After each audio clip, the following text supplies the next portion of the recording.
itu tetap akan berakhir dengan datangnya kiamat. Yauma tubaddalul ardu ghairal ardi was samawat, di hari ketika Allah mengganti bumi dengan bumi yang lain, dan Allah gantikan langit pula dengan langit-langit yang lain. Selama masih hidup di dunia, tidak ada keadaan yang bertahan tetap. Kata orang tua, pat ujen yang hana pirang, pane perang yang hana redah. Tetap itu akan berlalu. Maka dibutuhkan sebuah keyakinan kita kepada Allah Subhanahu wa ta'ala, bahwa semua yang terjadi tidak luput dan tidak silap dari ilmu Allah Subhanahu wa ta'ala. Salawat teriring salam kita hadiahkan kepada junjungan alam Nabi kita Muhammad sallallahu alaihi wasallam, Nabi yang dipilih, diseleksi oleh Allah Subhanahu wa ta'ala dari miliaran manusia menjadi satu dari 124.000 orang Nabi. Dari jumlah tersebut diseleksi menjadi satu di antara 313 orang yang diberikan pangkat Rasul. Dari jumlah tersebut diseleksi agar namanya diabadikan di dalam Al-Quran dalam jumlah 25 Nabi dan Rasul yang wajib untuk kita hafal. Walaupun kewajiban sederhana itu mungkin sudah agak mulai jarang orang yang menghafalnya satu demi satu, karena kita tidak dilatih untuk terbiasa menghafal. Cuma dimudahkan di masa lalu bagi kita yang berinteraksi dengan kawan-kawan, rata-rata nama kawan-kawan adalah nama Nabi Adam, Idris, Nuh, Hud, Saleh, Demen. Tapi sekarang ini karena nama anak-anak tidak lagi memakai nama Nabi, terpaksalah anak-anak kita oleh guru-gurunya di TK, di Raudatul Atfal, di Playgroup dan di SD dididik untuk menghafal nama Nabi. Padahal nama itu adalah nama kawan-kawan kita sebelumnya. Orang tua sekarang tidak berani menabalkan nama Nabi pada nama anaknya. Menyogejak bertengku gelakenan anu nyen proteh pada gawang Tuhan hanan gebi Adam gebunan. Orang sekarang mencari nama anaknya bukan lagi pada ulama, mereka mencari nama anaknya pada Google. Maka sesuai kemana nama dicari, kesitulah anak akan berakhir. Dulu karena orang tua ketika Allah berikan keturunan datang menemui ulama, maka anak-anak ini setelah besar akan mencari para ulama. Sekarang karena orang tua ketika lahir anak mencari Google, maka anak itu pun ketika besar juga akan mencari-cari Google itu pula. Maka ada hal-hal sederhana yang bagi kita mungkin tidak terasa penting, ternyata bagi orang tua di masa lalu itu adalah penting. Tafaul dalam bahasa Arab diacehkan menjadi tafaui. Maka dulu orang tua ketika akan menyembelih seekor ayam, pekerjaan sederhana, tetapi mereka tidak akan bantai sendiri. Gejak Tengku Imam, dipersilahkan Tengku Imam untuk menyembelih ayam tersebut, dan tentu saja Tengku Imam ikut diundang untuk makan kenduri. Tapi sekarang ini karena takut berbagi dengan Tengku Imam, geti juga rawah. Jadi yang terjadi sekarang adalah keberkahan itu pelan-pelan mulai berkurang, dan nauzubillah, jangankan keberkahan, bahkan kehalalan itu pun sekarang patut untuk dipertanyakan. Maka sudah sejak lama, hampir 10 tahun yang lalu, di Kota Banda Aceh digagas sebuah kegiatan musyawarah ulama Kota Banda Aceh, dan salah satu materi yang diangkat pada persoalan fikih adalah tentang halal dan thayyib, bahwa kita orang Aceh ini yang menawarkan destinasi wisata halal ke dunia internasional, ternyata bahkan konsumsi makanan sendiri itu tidak halal. Karena rata-rata kawan-kawan yang berjualan ayam potong di dalam pasar, khususnya di Penayung di kala itu, wallahu alam, entah ayam itu mati disembelih, entah ayam itu mati kejepit. Wajib ya kageti getsak juga dalam kanot lek buta-buta senan. Padahal dulu orang tua kita sangat teliti dan sangat hati-hati. Kalau yang mereka sembelih itu seekor itik, bebek, dan kita tahu bahwa daya survive, bertahan hidup pada itik itu sangat kuat. Leuh tati ada berputuh daku, tidak seketika menggelepar dan mati. Dia akan berjalan, dia akan menemui kerabat-kerabat dekat untuk menyampaikan pesan-pesan terakhir. Kadang-kadang metiru jihirat lam'i, maka orang tua kita dulu khawatir terjadi syubhat. Jangan-jangan bebek ini mati terbenam, maka bebek yang disembelih diikat. Bah mati gerawatinan. Tapi kehati-hatian itu tidak berlaku sekarang. Maka ada yang menyembelih ayam tersebut, sehingga saya sangat mengantisipasi agar ketika diundang makan kenduri untuk tidak makan ayam potong. Makan tinggal pilihan makan ayam hidup kecuali ayam kampung. Maka luar biasa, ketika 1 bulan sebelum pandemik terjadi, seorang kawan buat acara kenduri pernikahan putri beliau yang kebetulan menantunya itu laki-laki, pria dari Turki, bekerja di Yayasan Sulaimaniyah di Biren. Apa yang terjadi? Ternyata orang Turki ini tidak percaya orang Aceh. Besok acara Intat Lintu, tapi hari ini dia datang sengaja dari Biren ke Aceh Besar, ke Cot Iri, hanya untuk menyembelih sekian ratus ekor ayam, kemudian balik lagi ke Biren. Kenapa? Karena dia tidak ingin saat ayahnya, orang tuanya, kerabatnya datang makan kenduri, yang disuguhkan adalah bangkai ikan, bangkai ayam. Gejak kerau, geci kerau, geputing kerau. Setelah selesai baru dia kembali ke Biren untuk besok berangkat dalam rombongan Lintu sekali lagi. Dan itu sudah harus menjadi sebuah ukuran bagi kita, bahwa orang luar, bangsa luar yang peduli tentang persoalan ini sudah tidak percaya kepada orang Aceh. Destinasi wisata halal ternyata dimulai dari makanannya yang sudah tidak halal.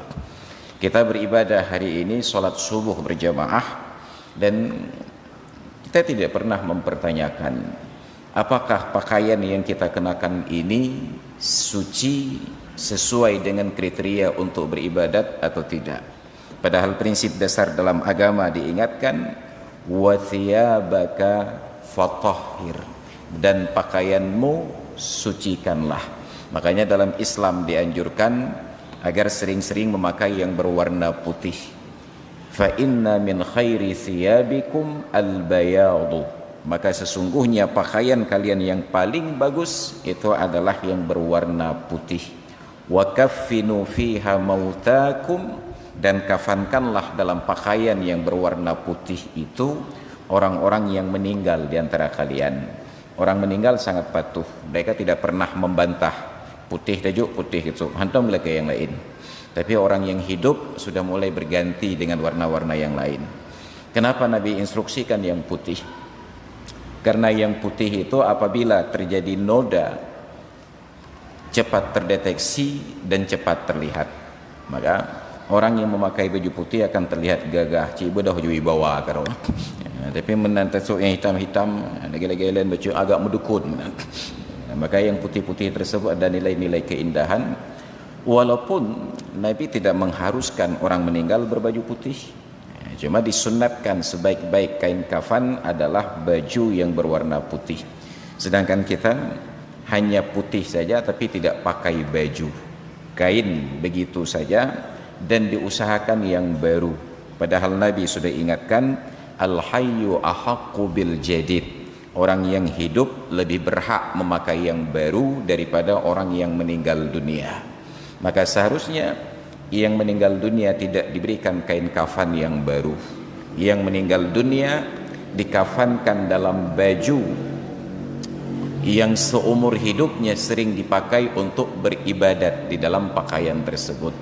Maka teringat Umar bin Abdul Aziz 2,5 tahun menjabat khalifah dalam dinasti Bani Umayyah. Lahir bulan.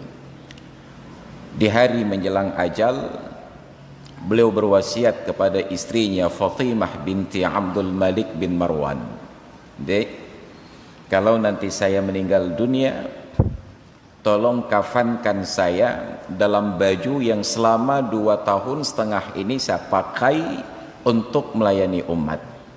Bayangkan, baju putih 2,5 ton gesuk hanam tukah. Hanya satu set. Dan itu warnanya berubah agak krim. Berpulanglah beliau, meninggal dunia. Lalu datanglah adik ipar beliau, calon khalifah berikutnya, Walid bin Abdul Malik bin Marwan. Dia tanya, Mbak Kak, jasad khalifah itu akan kita kafankan dengan kain apa? Disampaikan wasiat terakhir ini, pesan abangmu agar dikafankan dalam baju yang 2,5 tahun ini dipakai untuk berkhidmat melayani umat dan melayani Allah Ta'ala. Ini pelemah balen bajunya. Maka ditunjukkan, ternyata baju itu sudah usang, 2,5 tahun dipakai. Maka dengan keberatan calon raja ini mengeluarkan dekrit, tidak cocok raja yang agung seperti ini, khalifah yang hebat seperti beliau, dikuburkan dalam pakaian yang sesederhana ini. Tablo ijalain belagak bumahai. Karena itu pesan raja yang sedang berkuasa, orang tengah mat gosok kena lawan. Maka dijalankan, ditinggalkan amanah khalifah yang meninggal dengan menjalankan amanah khalifah yang baru. Dikuburkan dengan kain baru dengan mengabaikan kain lama. Apa yang terjadi? Setelah beliau diantarkan ke kuburan dan ditanam jenazahnya, saat warga pulang ke rumah, ketika istri dan keluarga beliau sampai di rumah, alangkah terkejutnya mereka. Ternyata baju usang yang ditinggalkan itu sudah hilang, berganti dengan kain baru yang tadi dipakaikan di jasad khalifah. Ternyata Allah perintahkan malaikat untuk mengganti sesuai dengan amanah khalifah yang mulia ini. Makanya ija yang paling gat untuk kebahan ija kafan, yang ke yang uro-uro laganya tasuk untuk tajak semayang jemaah. Tetapi entah dari mana masyarakat kita berharap orang meninggal itu dikafankan dengan kain ihram. Padahal kain ihram itu sehebat-hebat kain ihram, biasanya kain yang baru dibeli dan hanya dipakai untuk beribadat maksimal hanya sepekan saja dalam seumur hidup. Nya orang ja umrahnya 7 hurau saja nak getuk ijanya. Nyan pikanti hurau. Hanya berangkat umrah, mengambil miqat, tahallul, selesai paling lehuro nak getuk. Kita utamakan baju yang dipakai beribadat 3 hari dengan mengabaikan baju beribadat selama puluhan tahun. Makanya nenek-nenek kita dulu memakai mukena, ija telekom, nyan mulai dari darah nyan sampai tuha hanam tukah. Tapi kita nyojino ketika kajet kena, hai demi tuha. Karena dalam setahun ija telekom megantau 2 go. Uro raya puasa 3, uro raya haji 3. Uro raya puasa warna pink, uro raya haji warna coklat. Maka tidak ada lagi yang memakai warna putih. Padahal wa kaffinu fiha mautakum. Kafankan dalam baju putih. Apa masalah kain ini? Masalahnya bila dulu kita dengar iklan, hari gini nggak punya mesin cuci. Ternyata sekarang iklannya, hari gini masih nyuci sendiri. Wah, mentong temurah kerau aja no. Ternyata sekarang mencuci 1 kilo hanya 3.000 kalau lengkap monstrika. Masa orang pungolam kena temurah gerok. Tapi masalahnya adalah lembaga mana yang mengawasi izin dan sertifikasi orang-orang yang bekerja pada tempat pencucian pakaian. Bagaimana status air yang dipakai? Apakah airnya itu air mutlak atau tidak? Bagaimana status pakaian yang dimasukkan di dalam satu tabung itu? Bercampur yang suci dengan yang najis ataukah tidak? Karena yang ada petunjuk manual pada mesin cuci dan kemasan deterjen adalah harap pisahkan pakaian yang berwarna dengan yang tidak berwarna. Yang mei, yang cung, hana cung, tahu kanan. Maka jadinya pakaian kita yang suci hanya karena kuto saja kita intat kenan, saat kita terima berganti menjadi pakaian yang bersih tetapi bernajis, tidak sah dipakai untuk beribadat. Tapi sayangnya rekomendasi yang kami keluarkan pada waktu itu ada pada persoalan akidah, karena waktu itu 2012 sedang terjadi marak-maraknya ajaran sesat Milata Abraham. Pada persoalan fiqh, beberapa persoalan tadi termasuk pada persoalan akhlak, menguap begitu saja, tidak terpublikasi, dan akhirnya banyak guru-guru kita yang kecewa karena kita memurusan deh. Ternyata itu hanya formalitas saja. Maka pertanyaannya, kalaulah bagi pemerintah itu formalitas, apakah bagi kita umat Islam itu juga hanya sebatas formalitas? Makanya kita kembali kepada prinsip dasar. Ketika Allah memanggil manusia, apa kata Allah? Ya ayyuhan nasu kulu mimma fil ardi halalan tayyibah. Wahai sekalian manusia, makanlah kalian apapun yang terdapat di bumi ini. Syaratnya dua. Yang pertama halal dan yang kedua tayyib. Ketika beranjak beberapa ayat berikutnya, Allah tidak panggil manusia. Wahai orang yang beriman tentang ya ayyuhalladzina amanu. Dan luar biasanya ketika yang disinggung beriman, Allah tidak lagi berbicara tentang halal, karena halalnya sudah selesai pada ukuran manusia. Ya ayyuhalladzina amanu kulu min tayyibati ma razaqnakum, ditambah washkuru lillahi in kuntum iyyahu ta'budun. Wahai orang-orang yang beriman, makanlah yang baik-baik rezeki yang telah kami berikan kepada kalian, dan bersyukurlah kepada Allah bila benar kalian beribadah kepadanya. Maka dua perkara itu menjadi panduan dan panutan kita dalam menjalani kehidupan di dunia ini. Hadirin dan hadirat jamaah salat subuh yang dimuliakan Allah, pada hari-hari ini pula sebagai umat Islam, kita baru terasa apa yang disampaikan oleh para penceramah, guru dan muballigh kita selama ini, yang terkesan seolah-olah hanya meluncur begitu saja. Alhamdulillah yang telah memberikan kepada kita nikmat iman, nikmat Islam, dan nikmat sehat walafiat.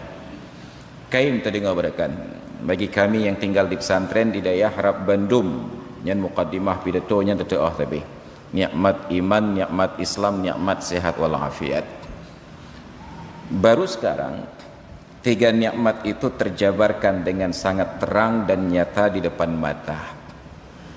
Dimulai dari nikmat iman, alhamdulillah dalam masa pandemik yang berkepanjangan 6 bulan berlalu, sejak dari awal bulan Maret Indonesia mulai sadar tentang pandemik, dengan tekanan ekonomi yang berat, panduan keimanan menyebabkan umat Islam selamat dari gonjang-ganjing dan huru-hara. Susah udip bandung urang susah. Tetapi sebagai umat Islam, kita diberikan panduan oleh Allah Subhanahu wa taala bahwa segala yang berjalan di muka bumi sudah terukur dan teratur. Innallaha indahu khazainus samawati wal ard. Sesungguhnya Allah Ta'ala di sisinya terdapat gudang kekayaan, baik yang di langit ataupun yang di bumi. Dalam ayat yang lain dipertegas, wa ma nunazziluhu illa biqadarin, tidak kami turunkan nikmat-nikmat tersebut kecuali sesuai dengan kadar dan ukurannya. Ada waktu diperluas dan ada waktu dipersempit.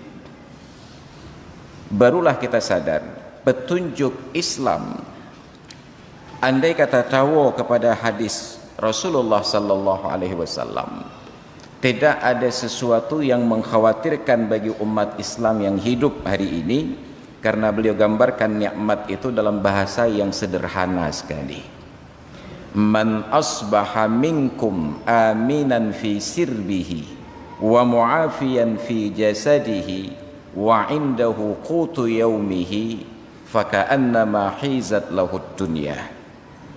Barang siapa yang terbangun di antara kalian di waktu pagi dalam keadaan aman diri, keluarga dan lingkungannya, dalam keadaan sehat badannya, dan terpenuhi kecukupan makanan untuk sepanjang harinya, faka'annama hizat lahud dunya, maka seolah-olah kekayaan dunia semua menjadi miliknya. Di dalam rangkaian tiga perkara tersebut, Nabi tidak berbicara tentang ukuran rumah yang mewah. Dalam hadis tersebut Nabi tidak berbicara tentang kendaraan yang indah. Nabi hanya berbicara faktor aman, sehat dan cukup makan. Maka pengajaran Rasulullah itu diturunkan kepada para sahabat untuk ukuran yang nomor 3. Apa kata Nabi?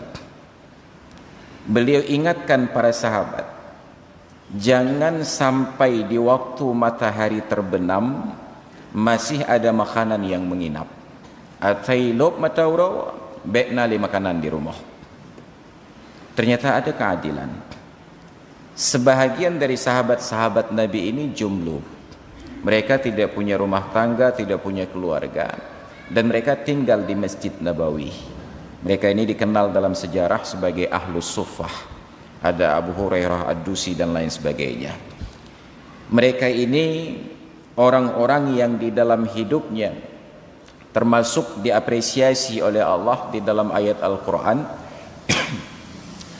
maka al-mu'minuna liyanfiru kafah. Tidak patut bagi orang yang beriman untuk semuanya berangkat ke medan perang.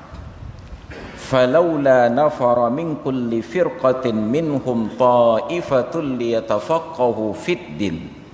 Kenapa tidak dari setiap kelompok itu ada satu rombongan untuk pergi berangkat berperang, dan sebahagian lagi tinggal di Madinah liyatafaqahu fid din, untuk mendalami ilmu agama, untuk memahami agama. Waliyunziru qaumahum idza raja'u ilaihim, dan agar orang-orang yang tinggal di Madinah ini menyampaikan pengajaran yang terlewatkan kepada pasukan yang berperang saat nanti mereka kembali. Ayat ini bila dipraktekkan sekarang posisinya terbalik.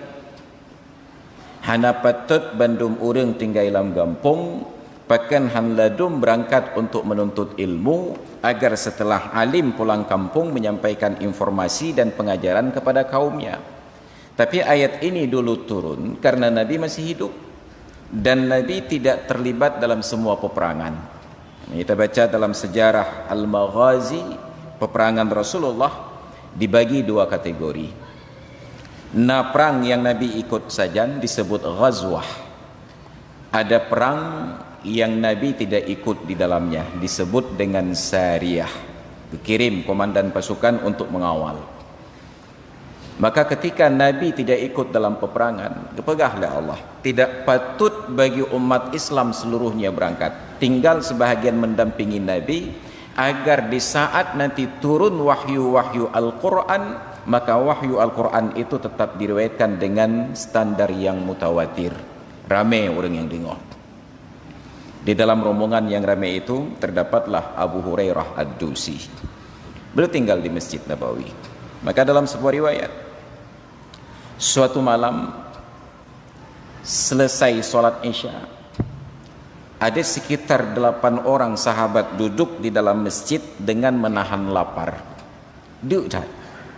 Dan lapar bagi para sahabat dan Nabi di kala itu, untuk 1-2 hari tidak makan itu perkara biasa. Maka tidak aneh ketika Ummul Mukminin Aisyah bercerita, ada 2 bulan 2 kali purnama berlalu di rumah kami, tidak ada makanan kecuali 2 yang hitam, al-aswadani, kurma dengan i. Ianya tapuduk lampluk lam terahi dari jauh dakalan hitam lemah. Kurma ajwaf itu hitam lemah.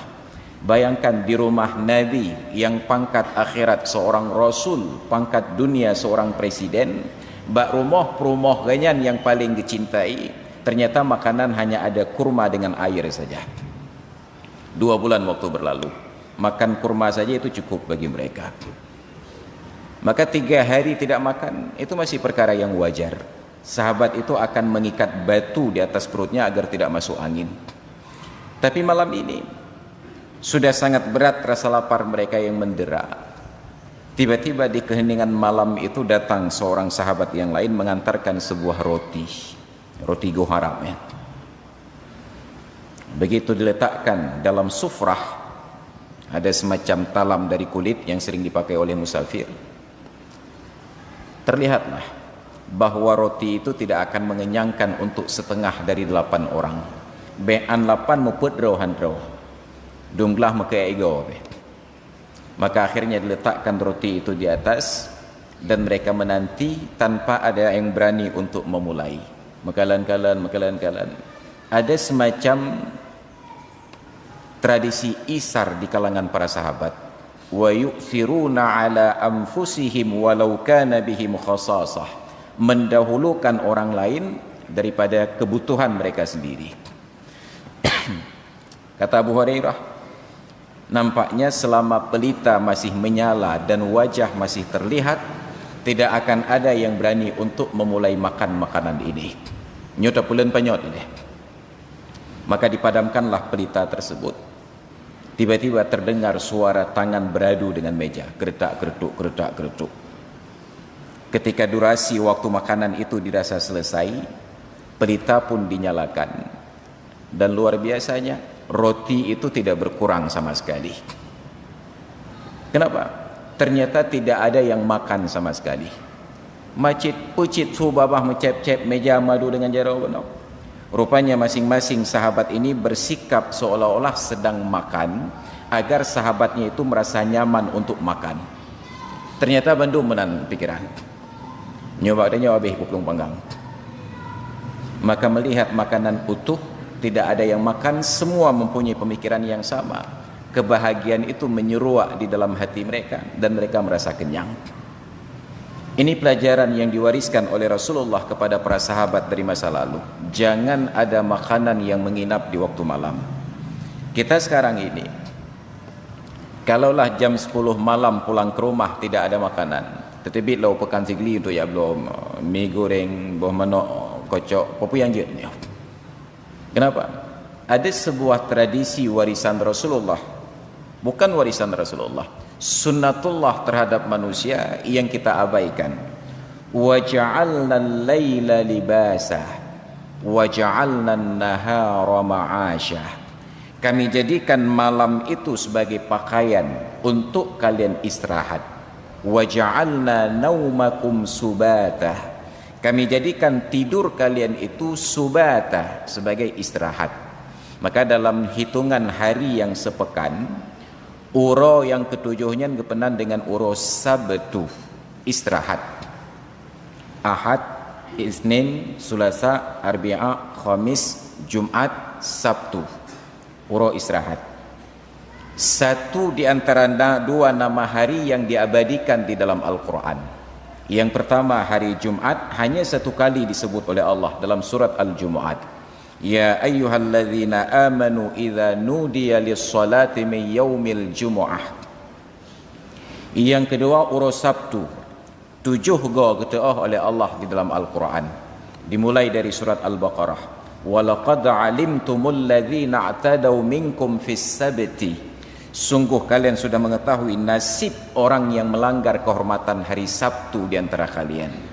Ketika orang Yahudi Bani Israel dipilih oleh Allah satu hari dalam sepekan untuk istirahat dan beribadat kepada Allah, mereka pilih hari Sabtu. Allah sebenarnya inginkan Jumat, mereka pilih Sabtu. Pekan pilih Sabtu.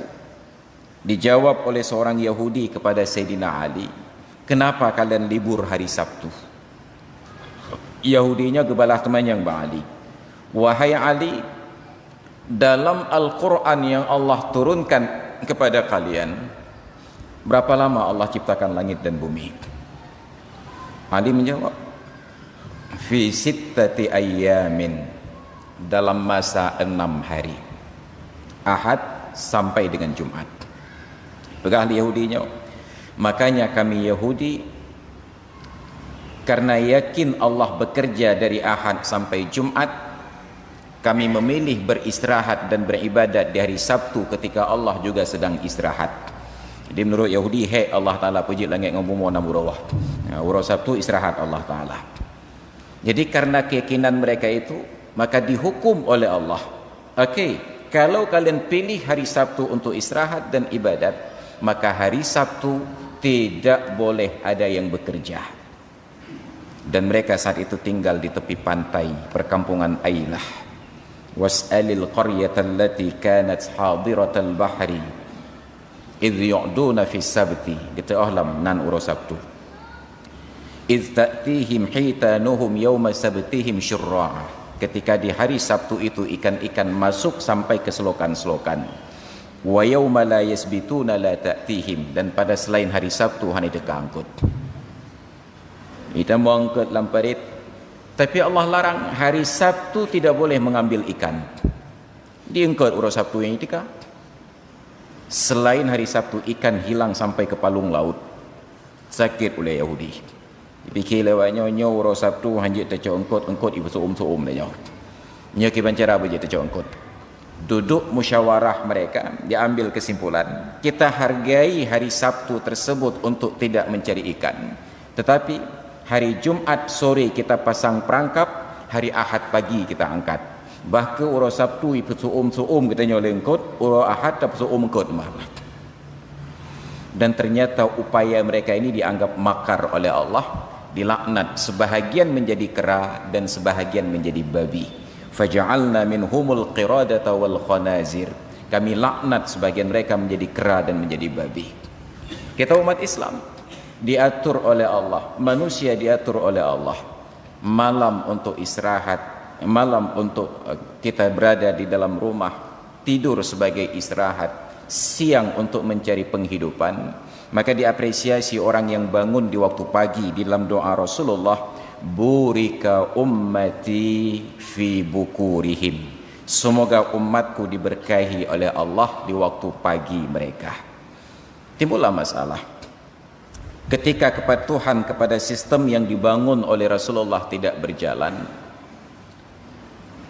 pada abad ke-20 mulailah muncul peraturan-peraturan yang baru orang bekerja bukan lagi karena ingin menjalani hidup orang bekerja diperbudak oleh yang namanya karir urung-cik katanya zaman menikmati pekerjaannya itu karena memang hobi saya ingat kakek saya itu penjahit peci sejak dari saya bangun tidur sudah terdengar su mesin kilang singer kesibukan beliau hanya dengan menjahit peci saja dan alhamdulillah dengan menjahit peci itu bisa membesarkan 3 orang anak 2 perempuan dan 1 laki-laki dan membesarkan cucu-cucunya gepedang rumah yang inang gepegat sapo-sapo yang agam gebelau kedai tidak ada karir yang ada menikmati pekerjaan sebagai penjahit peci nenek saya dapat warisan pekerjaan untuk membuat makjun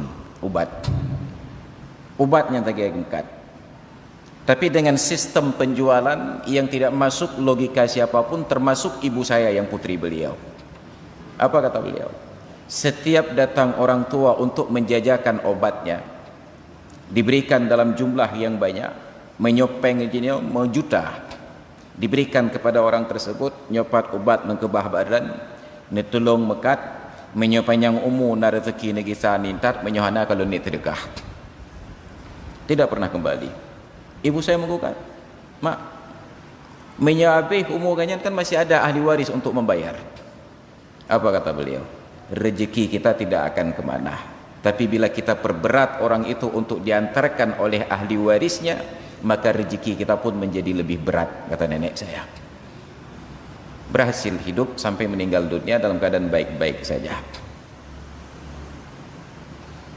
paman saya sekolah beliau hanya sampai kelas 3 SD tapi ketika sekolah tersebut adalah sebuah kebutuhan dan kenikmatan beliau yang hanya kelas 3 SD mampu membimbing PR matematika kami keponakannya ini sampai kelas 3 SMP kelas le SMP PR tajuk Pak Yahwa yang tamat yang kelas le SD selesai ketika saya pulang kuliah dari Mesir beliau buka satu rahasia apa kata beliau dulu waktu saya mengajar kalian belajar juz ammah bet Al-Quran ubetnya kaidah Baghdadiyah melen keroh naluntuh baca Quran katanya seorang orang tua yang tidak pandai mengaji Al-Quran mengajarkan anak-anaknya untuk baca juz ammah sampai baca Al-Quran keterampilan orang tua kita di masa lalu keberkahan ini sudah hilang maka muncullah sekarang ini persoalan baru yang kita sebut karir. Orang tidak lagi bekerja karena menikmati pekerjaan itu sebagai bakat dan minat. Kita lakukan pekerjaan itu karena dorongan karir, dan karir itu berakhir dengan iming-iming harta yang banyak. Maka betapa banyak para pedagang yang tidak lagi menikmati proses interaksi dengan konsumennya. Mulai pergi buka cabang bela-bela, draw hana payah mekat yang penting bank tamong-tamong laju. Dulu orang tua kita berfikir bagaimana transaksi perdagangan itu adalah pertemuan antara pedagang dengan konsumen. Kita yang sekarang jadi pegawai tidak menikmati pekerjaan pegawai itu untuk melayani orang-orang yang seharusnya kita layani sebagai silaturahmi, tapi yang berfikir kiban bagah promosi, pangkat jabatan dan lain sebagainya. Ya, itu jangan. Tidak perlu berinteraksi tetapi gajinya tinggi. Bahkan na'udzubillah, dalam kapasitas kami yang mengajar ngaji ini, tidak menjadikan lagi interaksi dengan jamaah duk pegahabat sampai tengah malam untuk belajar kitab-kitab agama itu sebagai sebuah kebahagiaan. Kita buat jejaring-jejaring yang lain, bagaimana pengajian itu tersampaikan tanpa harus repot untuk bertatap muka dan bertamu serta bertemu. Maka saya kagum ketika di Al-Azhar dapat cerita dari kawan-kawan tentang ulama di masa lalu sampai masa sekarang. Syekh Mutawalli Asy'arawi, Allahumma ghafir lahu. Beliau itu di masa Presiden Anwar Sadat dimintakan kesediaan untuk menjadi Menteri Agama. Dan saya baca itu dalam biografi beliau, Adz-Dzikrayat ma'a Syekh Mutawalli Asy'arawi. Apa yang terjadi? Beliau ini orang yang paling malu apabila terindikasi ada keinginan untuk mendapatkan pangkat dan jabatan.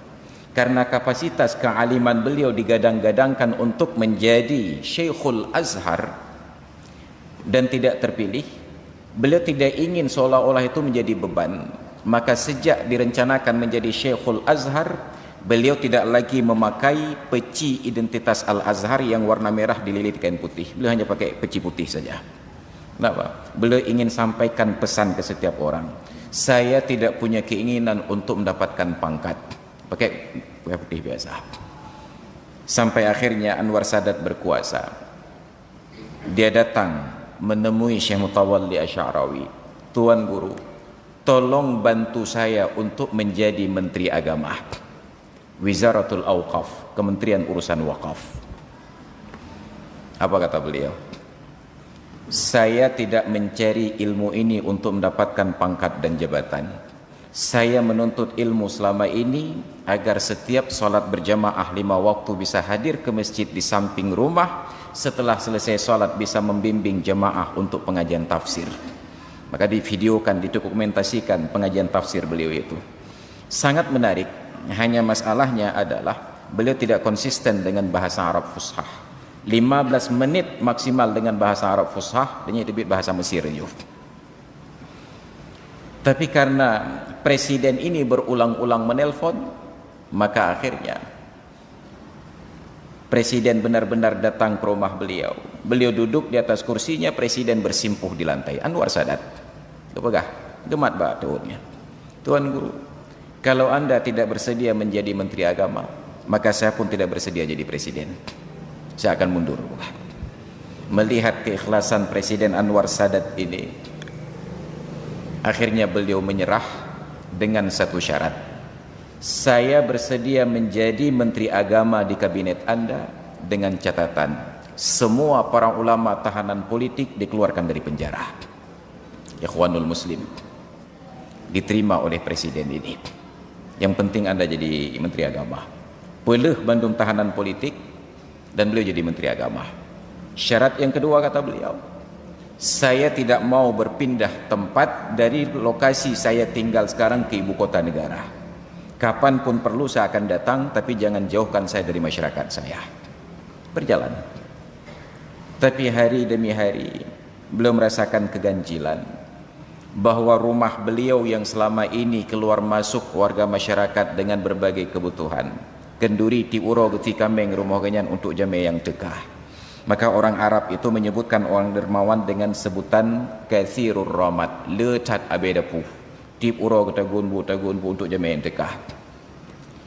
Tiba-tiba rumah itu terasa sepi saja. Masyarakat hanya berinteraksi dengan beliau di masjid. Maka suatu hari selesai sholat maghrib dan pengajian, beliau bertanya, kenapa kalian tidak pernah datang lagi ke rumahku? Apa kata mereka? Tuan Guru, kami sebenarnya setiap hari datang ke rumah Anda. Tapi kenapa rumah saya sepi? Kata beliau. Umat menjawab, berbeda saat kami datang dulu dengan kami datang sekarang. Karena sekarang Anda adalah menteri, maka ternyata di depan pintu rumah Anda itu ada metal detektor, ada petugas keamanan. Setiap kali kami masuk kami diperiksa dan kami tidak nyaman. Jadi akhirnya daripada periksa-periksa tamu rumah dan kakak mau perih masjid mentang katanya. Terungkaplah rahasia itu. Karena zaman itu belum ada telepon jinjing, belum ada HP. Beliau pulang ke rumah, beliau telepon presiden. Pak Presiden, bila Anda masih memerlukan jasa saya sebagai Menteri Agama, tolong angkat petugas keamanan yang di depan rumah saya. Jangan jauhkan saya dari umat, jangan jauhkan saya dari rakyat, dan saya tidak perlu pengamanan karena mereka yang menjaga keamanan saya. Jamun, yang lebihnya apa ni? Orang pungor atau tegoil habitu ulama. Diangkat. Ini kedekatan orang alim dengan umatnya. Maka kita sangat berharap kedekatan para ulama dengan umat itu tidak ada protokoler, tapi kita saling menjaga. Maka alhamdulillah takalan merompok dengan Abu Tumin mudah, merompok dengan Abu Kuta mudah. Tapi ketika sudah mulai ada protokoler, karena yang tijitah, karena yang matselop, bahwahnya pikayo cita kalau ulama. Ketika kita menjadikan simbol-simbol protokoler tersebut sebagai sebuah keniscayaan, maka hadirin sekalian yang dirahmati Allah, oleh karena itulah kita kembali kepada teladanan Rasulullah sallallahu alaihi wasallam. Beliau yang seorang presiden, beliau yang seorang nabi, beliau kemana-mana tanpa pendamping, beliau kemana-mana tanpa ada yang mengawal, karena yakin ada dalam kawalan Allah subhanahu wa ta'ala. Apapun yang terjadi pada guru-guru kita, termasuk yang kemarin terjadi pada Syekh Ali Jabir, bukan persoalan teledor dan lain sebagainya. Semuanya itu sudah tertulis di dalam ilmu Allah subhanahu wa ta'ala. Hanya tinggal tanggung jawab kita sebagai umat untuk saling menjaga dan mengawal. Karena bagi para ulama dan bagi para muballigh, sebagaimana ayat yang tadi saya bacakan di awal, minal mu'minina rijalun sadaqu ma'ahadullaha alaihi. Sebahagian dari orang-orang yang beriman itu ada yang telah membenarkan janji yang mereka ikrarkan kepada Allah subhanahu wa ta'ala. Faminhum man qadha nahbah. Ada di antara mereka yang sudah selesai menjalankan misinya, meninggal dalam perang mendapatkan pahala syahid, meninggal di dalam dakwah. Wa minhum man yantadhir. Ada sebahagian di antara mereka itu yang masih menanti-nanti pajan nabi humu, pajan perang, pajan syahid.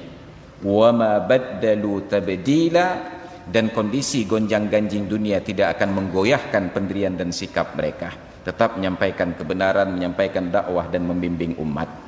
Maka hadirin sekalian yang dirahmati Allah, oleh karena itu dalam kondisi seperti zaman sekarang ini, kita sudah melihat betapa sebenarnya petunjuk Rasulullah yang sederhana ketika dijadikan rumit membawa malapetaka.